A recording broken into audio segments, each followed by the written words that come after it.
আসসালামু আলাইকুম। লাউ দিয়ে পাবদা মাছের তরকারি।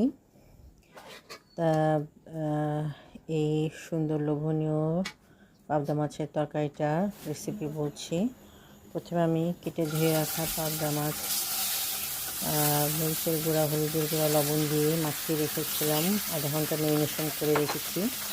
এরপর আমি মাছটা সরিষার তেল দিয়ে ফ্রাই প্যানে কড়া করে ভেজে নিয়েছি। পাবদা মাছ খুব নরম মাছ, এটা আসলে খুব তাড়াতাড়ি